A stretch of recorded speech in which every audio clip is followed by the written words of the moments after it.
पिंकी कवि आज घूमने निकली थी। वो घूमते घूमते दूसरे जंगल में पहुंच जाती है। फिर वो एक नदी पर पानी पीने के लिए उतरती है। वहां उसे कल्याण कौआ भी दिखता है। जी आप कौन हो और आपका नाम क्या है? मेरा नाम पिंकी है। मैं पास वाले जंगल में अपनी माँ के पास रहती हूँ और मैं आज घूमने निकली थी। मुझे यहाँ पर नदी दिखी, इसलिए मैंने सोचा मैं रुककर पानी पी लेती हूँ। जी आप बहुत सुंदर हो। क्या आपकी शादी हो गई? जी नहीं, मैं अभी कुंवारी हूँ। मुझे अभी तक कोई मिला नहीं जिससे मैं शादी कर सकूँ। जी मैं कैसा हूँ? मेरा मतलब मैं आपको कैसा लग रहा हूँ? ठीक लग रहे हो। क्या मुझसे दोस्ती करोगी? दोस्ती तो मैं कर लूंगी। वैसे भी मेरा कोई दोस्त नहीं है, लेकिन तुम अच्छे तो हो ना? मेरा मतलब तुम कोई नशा वगैरह तो नहीं करते? नहीं नहीं, मैं कोई नशा वगैरह नहीं करता। मैं तो शराब को छूता भी नहीं हूँ। इस तरह उन दोनों की दोस्ती हो जाती है। वो लोग हर रोज उसी नदी पर मिलते। एक दिन वो दोस्ती प्यार में बदल गई। पिंकी, तुमने अपने माँ पिताजी से हमारी बात की क्या? नहीं कल्याण जी, मैंने आज फिर अपनी माँ पापा से अपनी शादी की बात नहीं कर पाई। पिंकी, तुम्हें जल्दी हमारे बारे में अपने माँ पापा से बात करनी चाहिए, कहीं कुछ गड़बड़ ना हो जाए। मैं आज पक्का अपनी माँ पापा से बात कर लूंगी। ये कहकर वो दोनों वापस अपने घर की तरफ चले जाते हैं। माँ, मुझे पास वाले जंगल के एक कौवे से शादी करना है। वह मुझे बहुत पसंद है। क्या पिंकी, तुम क्या कह रही हो? हाँ पापा, हम दोनों एक दूसरे को बहुत प्यार करते हैं। अगर आपने हमारी शादी नहीं कराई तो हम भागकर शादी कर लेंगे। देख रही हो पिंकी की माँ, तुम्हारी बेटी क्या कह रही है? ये भागकर शादी करने की बात कर रही है। बेटी, ये तुम कैसी बातें कर रही हो? पिंकी बिना कुछ जवाब दिए अपने रूम में चली जाती है। अब देख लिया नतीजा। मैं कहता था ना कि अपनी बेटी को घूमने के लिए अकेली नहीं भेजा करो। सुनो पिंकी के पापा, हम ऐसा करते हैं, एक बार उस कौवे को देख लेते हैं कि वो कौवा अच्छा है या नहीं। वैसे हमें अपनी बेटी की शादी तो करनी ही है। वो ऐसा सोचते हैं। दूसरे दिन वो पिंकी से कहती है कि वो उस कौवे को अपने घर बुलाए, जिससे वो उससे बात कर सके। पिंकी फौरन जाती है और कल्याण कौवे को अपने साथ अपने घर ले आती है। पिंकी के माँ पापा को कौवा थोड़ा जमा नहीं, लेकिन फिर भी उन्हें मजबूरन उसकी शादी उससे करनी पड़ी, क्योंकि पिंकी ने घर से भागने की धमकी जो दी थी। पिंकी कौवे कल्याण कौवे को बहुत प्यार करती थी, लेकिन वो कल्याण कौवे की सच्चाई नहीं जानती थी कि वो ना कोई काम करता है और ना अपने लिए भोजन ढूंढता है। मेरी शादी हो गई, मेरी शादी हो गई। अरे रुक जाओ, शादी तो हुई है, कोई लॉटरी थोड़ी ना लगी है। अब ऐसे ही बैठे रहोगे? मेरे लिए भोजन ढूंढने नहीं जाना है क्या? मैंने तुमसे शादी की है इसलिए, ताकि मेरे लिए तुम भोजन ढूंढ कर ला सको। मुझे भोजन ढूंढने में बहुत दिक्कत होती थी। अब तुम आ गई हो ना, हम दोनों के लिए भोजन ढूंढ लाओ। मैंने अपने माँ पापा के घर कोई काम नहीं किया। मेरे माँ पापा मुझे कभी भी भोजन ढूंढने के लिए जाने नहीं देते थे। वो मेरे लिए भोजन खुद ही लाते थे। तो फिर अपने माँ पापा से कहो हम दोनों के लिए भोजन भेज दिया करें। अभी तो मैं भोजन ढूंढने के लिए जा रही हूँ, तो मैं तो अभी आकर देखूंगी। इतना कहकर पिंकी को भी गुस्से में जंगल की तरफ चली जाती है। वहाँ उसे चंपा चिड़िया दिखाई देती है।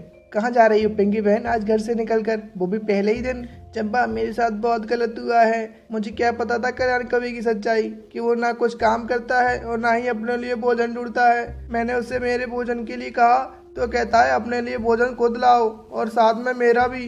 पिंकी बहन आप चिंता ना करें, कल्याण भाई शुरू से ऐसे ही है, लेकिन वो अब सुधर जाएंगे। शादी के बाद जिम्मेदारी बढ़ जाने से सब सुधर जाएंगे। चंपा, मुझे बहुत भूख लगी है, मुझे भोजन कहाँ से मिलेगा? आप मेरे घोंसले में चले, मैं आपको कुछ दाने दे दूंगी, जिनमें से आप दोनों खा लेना। फिर पिंकी कवि चंपा के घोंसले में जाती है और वहां से कुछ दाने लेकर वापस अपने घोंसले की तरफ चली जाती है। ऐसे ही कुछ महीने बीत जाते हैं। एक दिन परेशान होकर पिंकी अपने माँ पापा को एक पत्र लिखती है। माँ, मैंने कल्याण से शादी कर बहुत बड़ी गलती की है।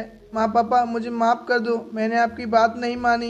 ये कल्याण कौआ ना कोई काम करता है और ना ही मेरे लिए भोजन ढूंढ कर लाता है, और तो और अपना भोजन भी मुझसे लाने को कहता है। अगर मैं भोजन नहीं लाती तो मुझे मारता भी है। पापा मुझे आकर ले जाओ, नहीं तो मैं मर जाऊंगी। सुनो, अब जल्दी जाओ और मेरी बेटी को ले आओ। हमें तो वो कौआ पहले ही खराब लग रहा था, हम अपनी बेटी को पाल लेंगे। फिर पिंकी का पापा पिंकी को लेने उसके जंगल में चला जाता है। पिंकी, मुझे माफ कर दो, मैं तुम्हारे लिए खुद को बदल लूंगा, लेकिन तुम मुझे छोड़कर मत जाओ। मैंने तुमसे शादी कर बहुत बड़ी भूल की है, लेकिन अब मैं तुम्हारे साथ रहकर और भूल नहीं करूंगी। वो ऐसे बातें ही करते हैं, तभी पिंकी के पापा भी वहाँ आ जाते हैं। पूरे गंदी शकल वाले कल्याण, तूने मेरी बेटी को मारा, अब मार के तो दिखा। पिताजी, मैंने आपकी बेटी को मारा तो नहीं, भोजन के लिए लड़ाई जरूर हुई थी मेरी, इसलिए मैं अपने आप को सुधार लूंगा। प्लीज आप मेरी पत्नी को ना ले जाएं। नहीं पिताजी, मैं अब इसके साथ नहीं रहूंगी। इतना कहकर वो दोनों वहाँ से चले जाते हैं और कल्याण चंपा के घोंसले में जाता है। चंपा बहन प्लीज जल्दी चलो, मेरी पत्नी मुझे छोड़कर चली गई है, आप प्लीज उसे समझाएं। अगर तुम्हारी पत्नी तुम्हें छोड़कर चली गई तो अच्छा ही है ना। अगर तुम उसे भोजन लाकर नहीं दे सकती हो तो वो तुम्हें छोड़कर नहीं जाएगी तो क्या करेगी? मैं बहुत कोशिश करता हूँ खुद को बदलने की, मैं जल्दी खुद को बदल लूंगा। हाँ तो जब तुम बदल जाओ फिर तुम ले आना अपनी पत्नी को। ऐसे ही कुछ महीने बीत जाते हैं। एक दिन पिंकी कवि को अपनी तबीयत में बदलाव नजर आता है। फिर वो भोली के यहाँ जाती है अपनी तबीयत के बारे में पूछने के लिए। मैं वारा को, पिंकी तुम्हारे पेट में एक अंडा है, तुम माँ बनने वाली हो। पिंकी तुम्हें खुशी नहीं हुई? हाँ हुई है ना, मुझे बहुत खुशी हुई है। इतना कहकर पिंकी वहाँ से चली जाती है और पहाड़ों की तरफ जाकर बैठ जाती है। मैं अपने बच्चे को क्या बताऊंगी अगर वो मुझसे अपने पापा के बारे में पूछेगा तो, और मैं अकेले बिना पिता के अपने बच्चे को कैसे पालूंगी? वैसे भी बहुत दिन हो गए हैं, क्या पता कल्याण सुधर गया हो। मैं पापा से कहती हूँ मुझे अपनी ससुराल छोड़ाएं। फिर पिंकी अपने घर की तरफ चली जाती है। जब पिंकी घर पहुँचती है तो कल्याण को घर देखकर हैरान हो जाती है। पिंकी, मैंने माँ पिताजी से माफी मांग ली है, चलो मैं तुम्हें लेने आया हूँ। पिंकी बेटी, कल्याण अपने किए पर बहुत पछता रहा है और बहुत विनती कर रहा है, फिर कोई ऐसा काम नहीं करेगा, वचन दिया है इसने। हाँ पिताजी, मैं भी अपने घर जाने की सोच ही रही थी। पिंकी की बात सुनकर कालू तो मन ही मन बहुत खुश हो जाता है। पिंकी, अब मैं तुम्हें बहुत प्यार करूंगा। इतना कहकर पिंकी और कल्याण अपने घर चले जाते हैं। कल्याण जी, एक गुड न्यूज देनी है आपको। Good news? किस बात की गुड न्यूज? कल्याण जी, आप पिता बनने वाले हो। क्या? एक साथ दो खुशखबरी? अब तो मैं अपनी पत्नी को इतना प्यार करूंगा जितना किसी ने नहीं किया होगा। अब मैं भोजन लेने जा रहा हूँ, तुम अपना ध्यान रखना। कल्याण भोजन लेने चला तो जाता है, लेकिन उसे तो पता ही नहीं है कि भोजन कहाँ से मिलेगा। वो तो उड़ता ही जा रहा था, लेकिन उसे कहीं भोजन नहीं मिल रहा था। फिर उसे एक जगह कुछ पक्षी बैठे दिखाई देते हैं। वो उनके पास चला जाता है। कबूतर यार, मैं काफी समय से भोजन ढूंढ रहा हूँ, लेकिन मुझे तो कुछ मिल ही नहीं रहा, मेरी कुछ हेल्प करो। ये सुनकर तो वो लोग हंसने लग जाते हैं। भोजन और तुम? चलो भाई, तुम जाओ घर और आराम से सो। तुम भोजन का क्या करोगे? आज तक तो तुमने कभी भोजन नहीं ढूंढा। और भाई कल्याण, रही बात भोजन की, भोजन सुबह के समय मिलता है। जिस समय तुम भोजन ढूंढने निकले हो उस समय सभी पक्षी भोजन खाकर सो रहे होंगे। तो फिर भाइयों, तुम जब भोजन ढूंढने जाओ तो मुझे भी बुला लेना। अब मैंने खुद को बदल लिया है, अब मैं भी भोजन ढूंढने जाऊंगा। अगर ऐसी बात है तो हम सुबह तुम्हें भी साथ ले जाएंगे। फिर कल्याण वहां से चला जाता है। वो जब जा रहा होता है तभी उसे एक पेड़ पर जामुन का गुच्छा दिखाई देता है। फिर वो उस पेड़ पर उतरता है। भगवान की कृपा से मुझे कुछ तो मिला। फिर कल्याण वो जामुन लेकर अपने घर पहुंच जाता है। क्या आपने कुछ खा लिया था? हाँ, मैंने कुछ मक्के के दाने खा लिए थे। जबकि कल्याण तो झूठ कह रहा था। इस तरह वो लोग खुशी खुशी रहने लगते हैं। संतान की आने की खुशी ने उनकी जिंदगी बदल दी और वो दोनों खुद को बदलने की कोशिश करते। दूसरी सुबह कल्याण सब पक्षियों के साथ भोजन की खोज में निकल जाता। ऐसे ही कुछ महीने बीतने के बाद पिंकी कवि एक सुंदर सा अंडा देती है, जिससे कुछ दिनों में छोटा सा बच्चा निकलता है। उसे देखकर उन दोनों की खुशी का ठिकाना नहीं था। पिंकी, अब मुझे जिंदगी का सही मकसद मालूम हुआ है। जो खुशी परिवार के लिए जीने से मिलती है वो कभी अकेले रहने से नहीं मिल सकती। मैंने बहुत गलत काम किया, लेकिन मैंने अपनी पत्नी और बेटे के लिए सब छोड़ दिया। मुझे भी माफ करना पड़ेगा आपको, क्योंकि मैं आपको छोड़कर चली गई थी। लेकिन जो हुआ अच्छे के लिए हुआ। अगर मैं आपको छोड़कर ना जाती तो शायद हम आज इतना अच्छा दिन नहीं देख पाते। वो ऐसे बातें ही करते हैं कि तेज बारिश शुरू हो जाती है और बादल गरजने लगते हैं। क्योंकि ये क्या, अचानक बारिश शुरू होने लग गई। हमारे घर में तो कुछ खाने को भी नहीं है और हमारे छोटे बच्चे के लिए तो अभी नरम फल की आवश्यकता है। मैं जाकर कुछ फल लाता हूँ। नहीं जी, आप ऐसी तड़कती भड़कती बारिश में भोजन की खोज करने ना जाएं। नहीं पिंकी, मैं अपने बच्चे को भूखा नहीं देख सकता। ऐसा कहकर कल्याण कौआ तेज बारिश में भी घर से बाहर निकल जाता है। कल्याण को जब चंपा ऐसी बारिश में जाते देखती है तो उसे आवाज देती है। कल्याण, कहाँ जा रहे हो? मेरे घर में एक छोटे से बेटे ने जन्म लिया है। मेरे घर में खाने को कुछ नहीं है, इसलिए मैं कोई नरम फल लेने के लिए जा रहा हूँ। कल्याण, अब तुम बहुत बदल गए हो, अब तुम सही हो। अब ऐसा करो, तुम नदी की तरफ जाओ, वहाँ तुम्हें जामुन का पेड़ मिल जाएगा। फिर कल्याण कौआ चंपा का शुक्रिया कहकर वहाँ से चला जाता है और नदी पर पहुँचने के बाद कल्याण को वो जामुन मिल जाते हैं। आज उसे इतनी खुशी मिली जिसके बारे में उसने कभी सोचा नहीं था, क्योंकि उसे अपने बच्चे के लिए भोजन मिल गया था। इस कहानी से हमें शिक्षा मिलती है कि हमें जिंदगी में आने वाली परेशानियों से नहीं घबराना चाहिए, बल्कि मुश्किल समय में खुद को मजबूत बनाकर मुश्किल समय को निकालना चाहिए और हमेशा सोच समझकर फैसला ले। चंपा को आज बहुत तेज बुखार आ रहा था। उसकी छोटी सी बेटी थी कि वो तो रो ही जा रही थी। मम्मा, आपको कुछ नहीं होगा।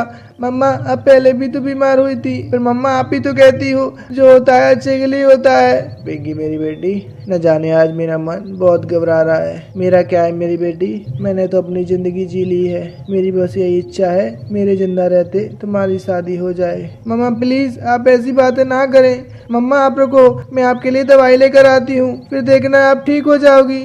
चंपा को तेज बुखार था, उससे तो बैठा भी नहीं जा रहा था, जिसे देखकर चंपा की बेटी मन ही मन बहुत रो रही थी। लेकिन वो अपनी माँ को हौसला देने के लिए उसकी माँ के आगे बहादुर बन रही थी, ताकि उसकी माँ अपना हौसला बनाए रखे। फिर चिंकी कुछ गेहूं के दाने लेकर भोली के पास दवा लेने के लिए जाती है। घर से निकलकर वो पहाड़ों की तरफ जाकर बैठ जाती है। उसका मन बहुत हार गया था, वो तो रोने लग जाती है। ए हनुमान जी महाराज, मेरी मम्मा को ठीक कर दो। मेरी मम्मा के सिवाय मेरा इस दुनिया में कोई नहीं है। मेरी माँ ने हमेशा दुख देखे है, अगर मैं अपनी माँ के सामने रहूंगी तो मेरी माँ और दुखी हो जाएंगी। वो खुद में हौसला रखकर वापस उठती है। वो अपनी माँ के लिए पहले भी दवा लेने जाती थी, इसलिए उसे रास्ता बहुत अच्छे से मालूम था। कल्याण जी वो देखो, चंपा की बेटी कुछ लेकर जा रही है, चलो तो देखे तो क्या ले जा रही है। भूख तो मुझे ही बहुत लग रही है, कितना अच्छा होगा और कुछ खाने को मिल जाए। फिर वह दोनों पिंकी का पीछा करते हुए उसे एक जगह रोक लेते हैं। अरे पिंकी, ये क्या है तुम्हारे पास और तुम इतनी जल्दी कहाँ जा रही हो? पिंकी आंटी, ये गेहूं के दाने हैं,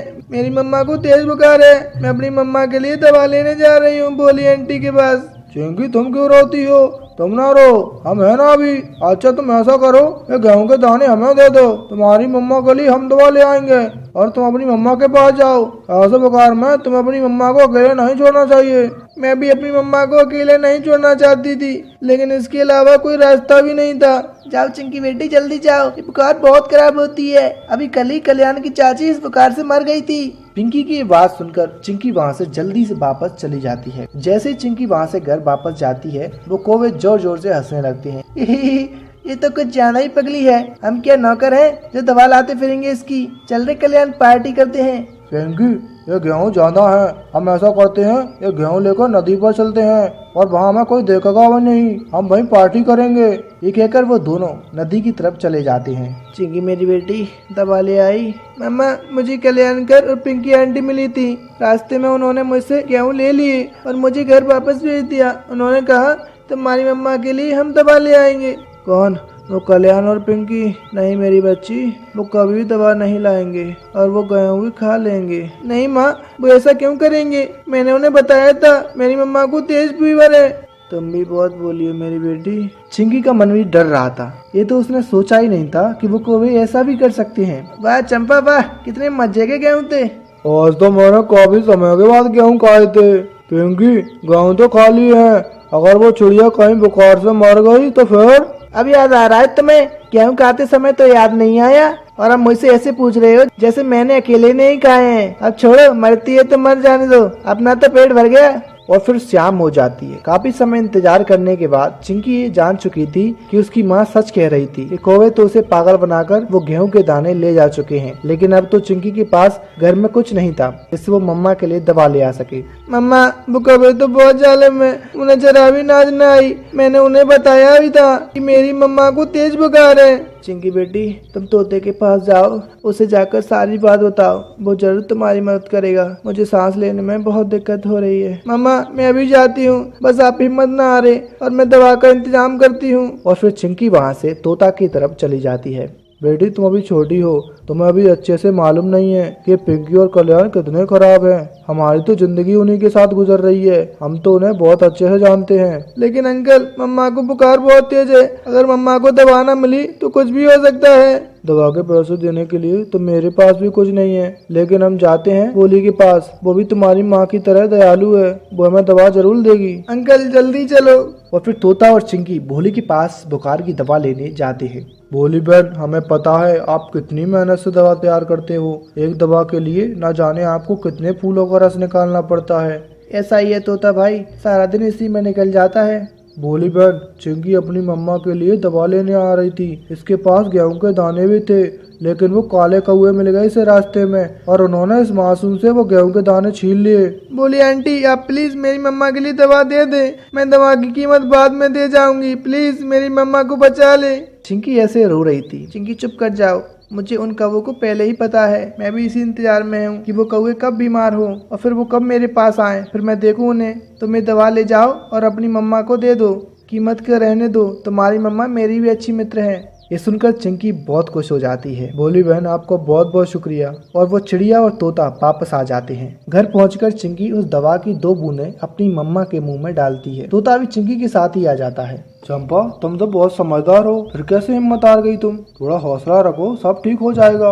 अभी तो मैं अपनी चिंकी की शादी भी करनी है। बस चिंकी का सोच कर ही तो मैं डर जाती हूँ। आज देखा नहीं कैसे उन जल्लाद कौओं ने मेरी प्यारी बेटी से दाने हथियार लिए। चंपा ये तो बहुत छोटी है, तुम भूल गई वो बात। हम सब ने मिलकर खीर बनाई थी और कल्याण वो खीर सारी खा गया था। तोता की बात सुनकर चंपा चिड़िया हंसने लग जाती है। ये देखकर चिंकी की जान में जान आ जाती है। मेरी मम्मा, मेरी प्यारी मम्मा, आप ऐसे ही हंसती रहें। बताए माँ, मैं भी बहुत डर गई थी, लेकिन मैं आपके सामने नहीं रो रही थी। अब मैं चलता हूँ, रात होने वाली है। अंकल प्लीज आज आप हमारे घर में रुक जाएं। तोता भैया चिंकी ठीक ही कह रही है, आज आप हमारे घर में ही रुक जाएं। मैं भी अब बेहतर महसूस कर रही हूँ। अच्छा ठीक है, आज मैं अपनी चिंकी के पास सो जाता हूँ। और फिर रात हो जाती है। चिंकी मैं तुम्हारी मम्मा के बचपन की कहानी सुनाऊं? सुनाए अंकल, बहुत मजा आएगा। अब तो भाई आम वाली बात सुनाओगे? हाँ मैं भाई आम वाली बात चिंकी को सुनाने जा रहा था। अंकल क्या है वो आम वाली बात? चिंकी तुम्हारी मम्मा बहुत छोटी थी। मैं और तुम्हारी मम्मा भोजन के लिए पहली बार जंगल में निकले थे कि रास्ते में आम का पेड़ आ गया। मुझे तो पता था कि आम कैसे खाते हैं, लेकिन तुम्हारी मम्मा ने तो आम की गुठलियां खा ली और गूदा फेंक दिया। ये सुनकर तो चिंकी की हंसी नहीं रुकती। वो सब बहुत खुश थे। मेरी मम्मा अब ठीक हो ना आप? हाँ मेरी बेटी, अब मैं ठीक हूँ। वो ऐसे बातें ही कर रहे थे कि उन्हें कोई आवाज सुनाई देती है। हाय मेरा पेट, हाय मेरा पेट, मुझे बचा लो कल्याण, मेरा पेट फटा जा रहा है। हाय कल्याण, मैं मर जाऊंगी। चंपा जरा सुनो तो, ये तो पिंकी की आवाज है। उसके पेट को क्या हुआ? जरा चलो तो चिंकी, देखे तो क्या हुआ पिंकी के पेट को। रहने दो तोता भाई, रात हो गई है, छोड़ो पिंकी को, दफा करो। आज तो हम जरूर देखेंगे कि पिंकी के पेट को हुआ क्या है, पिंकी क्यों इतना चिल्ला रही है। चल मेरी चिंकी। और फिर तोता और चिंकी पिंकी के घर की तरफ चले जाते हैं। वहाँ तो सभी पक्षी मौजूद थे। मैं तो मर गई, मेरा पेट गया, आय मेरा पेट, मेरे पेट में बहुत दर्द है। कल्याण तुम्हारा पेट तो ठीक है, देख लिया इस मासूम से दाने छीन कर खाने की सजा। वो गेहूं के दाने पिंकी के पेट से पिंकी का बदला ले रहे हैं। लेकिन कल्याण तो खामोश था, क्योंकि पेट में दर्द तो कल्याण के में भी था, परंतु वो चिल्ला नहीं रहा था। हाय मैं मर गई, अगर मुझे पता होता तो मैं सारे गेहूं के दाने ना खाती, आधे ही खा लेती। मैं तो मर गई, हाय मेरे पेट। इस कहानी से हमें सच्चा मिलती है कि अगर हम दुख में दूसरों की मदद नहीं कर सकते हैं तो कम से कम हमें उसका बुरा भी नहीं करना चाहिए। दोस्तों अगर आपको कहानी पसंद आई हो तो इस वीडियो को लाइक कर देना और हमारे चैनल को भी सब्सक्राइब कर देना। धन्यवाद।